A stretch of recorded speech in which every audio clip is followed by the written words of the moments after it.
Hi, I'm Z. Before I continue, please like and subscribe. You know those family stories where someone shows their true colors? Well, buckle up, because this one's a doozy. My mother-in-law, Barbara, seemed perfect when I first married James 5 years ago. She'd bring homemade casseroles, help with house projects, and always had a warm smile. That smile, I later learned, wasn't meant for me.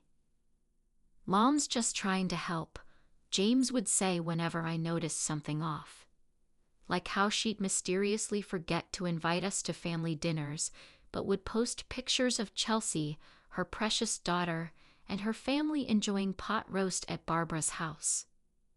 Or how she'd spend hundreds on Tyler, Chelsea's 3-year-old son, but give Luna, our 2-year-old daughter, dollar store toys for Christmas. "Tyler needs special attention," Chelsea would explain with that condescending smile. "He's gifted, already counting to 20. Meanwhile, Luna was speaking in full sentences, but heaven forbid anyone noticed that. Last week, Barbara called about her annual summer barbecue. "James, honey, you must come," she gushed over speakerphone. "Tyler's learned to swim, and Chelsea's bringing her famous potato salad." Then, almost as an afterthought, "Oh, and bring Z and the little one too." "The little one?" "Luna. My daughter has a name." James squeezed my hand as we packed Luna's bag for the barbecue. "Mom's excited to see everyone. She's even setting up the kiddie pool right next to Tyler's new deluxe water slide." "I bet," I muttered, but plastered on a smile for James's sake. He still couldn't see it. How Barbara would position herself between Luna and any camera, how she'd interrupt Luna's stories to coo over Tyler's every move. As we pulled into Barbara's driveway, I spotted Chelsea's car. Already there, of course. She probably stayed overnight, like she often did with Tyler. Through the window, I could see Barbara's living room walls plastered with Tyler's photos. Luna's birth announcement was stuck on the fridge with a pizza delivery magnet. "Look who finally made it," Chelsea called out as we walked in, Tyler perched on her hip like a trophy. Barbara rushed past us to scoop him up, not even glancing at Luna in her new sundress. "Tyler, sweetie. Show Grandma your swimming moves," Barbara cooed. "Chelsea, honey, I set up the good chairs by the pool for you too." James started unloading our bags while I held Luna's hand. My daughter looked up at me with those big brown eyes, and I felt my heart crack. She was already learning to expect less, to be invisible in her own family. "The party's out back," Barbara announced, leading her golden family through the house. "Watch your step, Tyler Bear. We can't have our little man getting hurt." I caught James's eye as we followed them. For the first time, I saw a flicker of doubt cross his face. Maybe he was finally starting to see what I'd known all along, that in Barbara's world, not all grandchildren were created equal. If only I'd known then just how far that truth would go.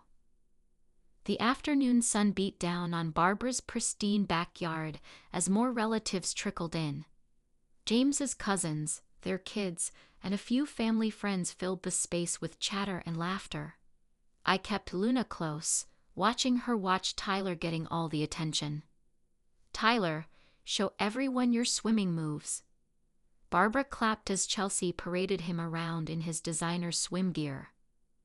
My mother-in-law had positioned herself perfectly between the pool and the play area, like a lifeguard focused on only one child. "Mama, can I play too?" "Of course, baby." I led her to the kiddie pool. But Tyler's voice rang out. "I want to play with Luna." He waved from the other side of the yard. Chelsea beamed at this display of her son's generosity, while Barbara hovered nearby. James appeared beside me. "See? They're getting along great." He kissed my cheek and went to help his dad with the grill. I watched the kids play tag, their little feet pattering on the concrete. Luna was actually giggling, and for a moment, everything felt normal. Then Tyler spotted a butterfly. Everything happened in slow motion. Tyler stumbled near the pool's edge. Luna was a step behind him. Barbara, who'd been watching like a hawk, lunged forward, but instead of grabbing both children, she shoved Luna aside, hard, to reach Tyler. The crack of Luna's head against the concrete echoed across the yard. "Luna!" I screamed, running toward my baby. James dropped the plate he was holding, the crash mixing with the sudden silence. Luna wasn't moving. She's fine. Barbara waved dismissively, clutching Tyler. But Tyler almost fell in. "Chelsea, honey, come check on him." I gathered Luna in my arms, her tiny body limp. Blood trickled from behind her ear. "Call 911. James roared, finally seeing what his mother had done. He knelt beside us, hands shaking as he checked Luna's breathing. "Oh, don't be dramatic," Barbara scoffed. "Tyler's the one who—" "Enough!" James exploded. "My daughter is bleeding." The ambulance arrived in minutes that felt like hours. Luna had regained consciousness, but was crying weakly as the EMTs loaded her into the ambulance. I heard Barbara behind us. "Well, if Luna hadn't been running." James turned to his mother, his face pale with fury. "You pushed her. I saw you push her to get to Tyler." "I was protecting." "You threw my daughter aside like she was nothing." James's voice shook. "We'll deal with this later." In the emergency room, the doctor confirmed a concussion and said Luna needed 3 stitches. Luna whimpered as they cleaned the wound, her little fingers wrapped around mine. "Mama, why did Grandma push me?" James, who'd been texting updates to the family, froze. His phone buzzed with Barbara's incoming calls, each one ignored. "She's texting that it wasn't that bad," he said quietly. "That we're overreacting." I met his eyes across Luna's hospital bed. "Are we?" He looked at our daughter, pale against the white sheets, and slowly shook his head. "No," he whispered. "We're not overreacting at all." Luna's recovery took weeks. Each day, watching her wince from headaches fed my growing rage. Barbara's daily texts made it worse. "Accidents happen and Tyler misses his cousin," she wrote, like her actions were just some silly misunderstanding. James stayed home to help. His work-from-home setup let him watch Luna while I gathered evidence. See, Barbara's accident had triggered a memory. All those times Luna came home from Grandma's with mysterious bruises or tears. "Mom says you're being ridiculous," Chelsea cornered me at the grocery store. It was just a mother's instinct to protect her grandson. From what? Luna was farther from the pool than Tyler. Well, Tyler's younger. He's older than Luna by 8 months. Chelsea's face hardened. "Mom would never hurt Luna on purpose. You're just jealous of our family bond." That night, I dug out our old nanny cam from Luna's baby days. James frowned when I explained my plan to plant it during Barbara's next family dinner, the one she was insisting on hosting to put this ugliness behind us. "Honey, spying on my mother. Remember Luna's sprained wrist last month at her house? The one Barbara said happened when Luna acted wild during nap time." The dinner was tense. While setting up Luna's play area, I slipped the camera behind a family photo, ironically, one without Luna in it. Then we endured 2 hours of Barbara's performance. 3 days later, I caught James staring at his phone, face ashen. "You need to see this." The nanny cam footage showed Barbara in full color. When the kids were alone with her, she'd move furniture to block Luna's path, accidentally trip her, and once even pinched her when Luna got more attention than Tyler. Tyler needs the juice, Luna. You've had enough. Don't touch those toys. They're special for Tyler. Stop crying or you'll upset your cousin. But the worst was her phone conversation with Chelsea.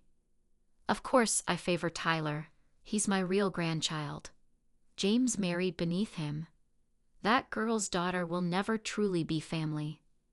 I'm just making sure Tyler stays ahead, where he belongs. James watched the footage 3 times, his hands shaking. She's been hurting our baby. Deliberately. All this time. Now you see it. I see everything. His voice cracked. The favoritism. The accidents. The way she sets Luna up to fail. My own mother. My phone buzzed. Another group text from Barbara. Sunday dinner, special celebration for Tyler's preschool acceptance. James took my phone and typed. We've seen the nanny cam footage, Mom. Every minute of it. Seconds later, Chelsea called. I put her on speaker. You spied on our mother? How dare you? She'd never. We have it all on video, Chelsea. Every accident, every cruel word. She was protecting Tyler's future. Luna's just not. She's not. Not what? James's voice was deadly quiet. Not family enough? That's what Mom said too. After we hung up, James held Luna close, watching her play. I'm so sorry I didn't believe you sooner. You believe me now. That's what matters. Yes. His jaw set firmly. And now everyone else will too. James called an extended family meeting at our house. Everyone who'd witnessed the pool incident came. Aunts, uncles, cousins, even Chelsea and Mark. Barbara arrived last, head held high, like she was attending a victory parade rather than her own reckoning. Before anyone starts, Barbara announced, I want to say that this whole situation has been blown out of proportion. James connected his laptop to the TV. Let's see about that. The footage played. Every pinch, every cruel word, every manipulated accident displayed in high definition. Barbara's face went from confident to ashen as her own voice filled the room. That girl's daughter will never truly be family. Turn it off. Chelsea jumped up. This is edited or something. Is it edited, Mark? Chelsea's husband spoke quietly. Because it explains a lot, like why Tyler hits other kids at preschool, saying they're not special enough to play with him. The room erupted. Suddenly, other stories poured out. Aunt Sarah remembered Barbara throwing away Luna's birthday card because it ruined Tyler's photo. Uncle Jim recalled Barbara telling Luna that second-best children sit at the kiddie table. I was protecting my grandson's future. Barbara finally snapped. Chelsea and Tyler deserve the best. That woman, she pointed at me, trapped James with her pregnancy. Luna was born 3 years after our wedding, James cut in, voice like ice. But thanks for confirming what you really think of my family. Tyler won't be visiting you anymore. Barbara, Chelsea. We're leaving now. But Mom needs us. Chelsea wailed. Our son needs therapy thanks to her special treatment. Choose carefully, Chelsea. As they left, other family members approached with apologies. We should have said something sooner. We saw the signs but didn't want to believe it. Barbara tried one last time. James, honey, you can't keep my grandchildren from me. Watch me. James handed her an envelope. Restraining order. Try to contact Luna again, and we'll add legal charges for the documented abuse. You'll regret this, she hissed. The community will hear about how you're persecuting a grandmother. They already have. I held up my phone. The mother's group you love? They've seen the footage. Check your social status now. 2 months later, life changed dramatically. Chelsea and Mark started family therapy. Tyler's behavior improved once Barbara's influence faded. Chelsea even called to apologize, though we're taking that relationship slow. Barbara's carefully curated social circle crumbled. Her church friends, her bridge club, even her neighborhood watch group. No one wanted the grandmother who deliberately hurt her granddaughter. Luna flourished without Barbara's shadow. At her 5th birthday party, she ran and played without looking over her shoulder, without waiting for someone to stop her joy. Friends from her dance class filled our backyard with laughter, real, unrestricted happiness. James hung a new family photo in our living room. Luna center stage at her recital, beaming with confidence. Sometimes healing looks like a restraining order and an empty chair at Christmas dinner. Sometimes love means choosing who doesn't get to be family anymore. And sometimes the happiest ending isn't forgiveness, it's freedom. What would you do if you discovered someone was deliberately harming your child while pretending it was just accidents? Would you gather evidence first, like Z did, or confront them immediately? Share your thoughts below. Remember, child favoritism can leave deep emotional scars that last a lifetime.